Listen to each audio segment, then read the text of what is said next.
Hello, I'm Rosemary Hunter. I'm an attorney by profession, but I'm also a whistleblower. After many years of practicing pension law, in 2013 2012 I was approached to apply for the position of Deputy Registrar of Pension Funds at the then Financial Services Board. I was quite surprised but daunted, but also very excited. There was an opportunity to use my skills for the benefit of a whole range of pension funds and people involved in them, and not just my own clients. So I applied and I got the job, but it took an extraordinarily long time before my appointment was announced, and I only started work in August 2013. Nonetheless, I was very excited to start. Arrived there all enthusiastic, but there were some very strange things that happened very soon that made me wonder if my boss, the then chief executive, Dubitsidi, had not wanted me to join. For example, a colleague joined at the same level as me. We're both members of the executive committee, the FSB, joined at the same time. She arrived, she had a laptop ready, business cards. I had neither. I had a clunky old desktop computer for 8 months. I didn't have a secretary, she did. So I had to share a secretary with one of the HODs that was reporting to me, and that was fine, except that secretary did some strange things and made it difficult for me to requisition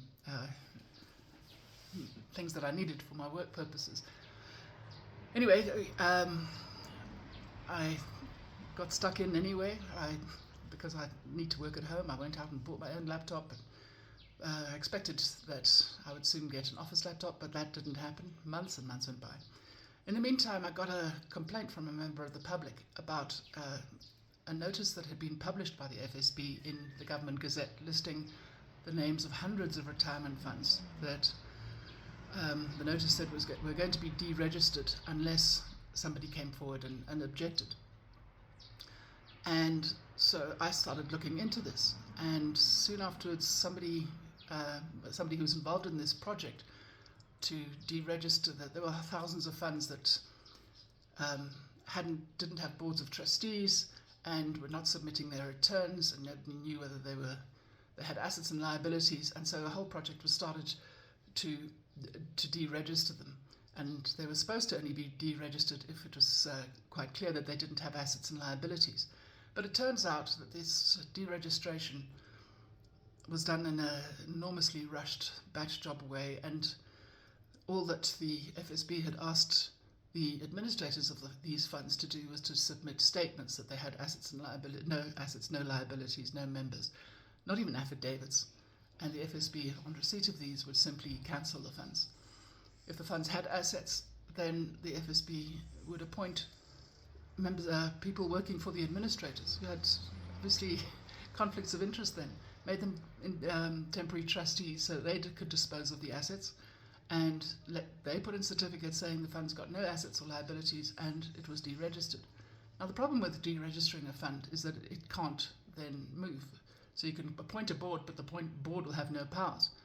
The other side is members who might have money there, might complain if they went to the adjudicator, and many did, but were turned away because the adjudicator doesn't have jurisdiction over funds that had been deregistered. While I was asking questions about this, a young woman who was involved in the project asked me to approve the deregistration of a number of funds. And so I asked her, but where's the paperwork saying what has happened to the assets and liabilities of this fund since the last financial statements that were submitted to the FSB? And she said to me, "Are you telling me I don't know how to do my job?" Which was kind of cheeky, and I don't need people to bow and scrape, but it was a bit odd. I was in a very senior position and she was very lippy. She actually later became quite a friend and told me quite a bit about what was going on. But anyway, I declined to sign off any of these things.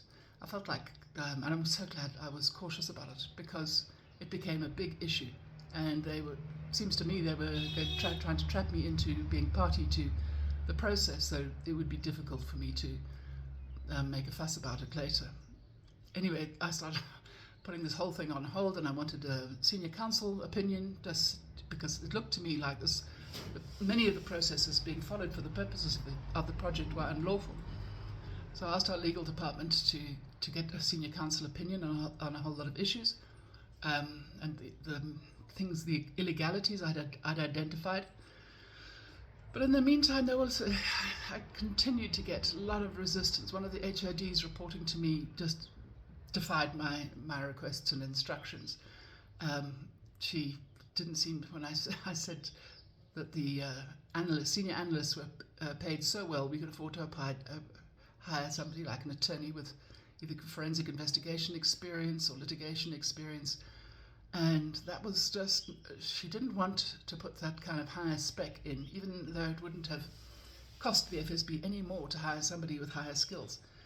And she went behind my back and published the advertisement for the position with those lower specs. So it was just an extraordinary behavior. But I was getting lots of other kinds of resistance from my boss and this small group of people in the department. I had about 75 people in my division altogether, comprising 4 departments. There was a small group of people who were very resistant, together with my boss, the chief executive. Well, to cut a long story short, one of these HODs put in a grievance against me, basically saying that I made her feel inadequate. She was in fact inadequate, but I had been trying to find ways to help her to improve the performance of her department. And normally when you have somebody puts in a grievance against you, then somebody's appointed to try and mediate, try and work out and restore the relationship to something harmonious. But this is not what Dubed Sidi did, the chief executive. He told me that they were going to seize my laptop to make a mirror image of it to do a thorough investigation, ostensibly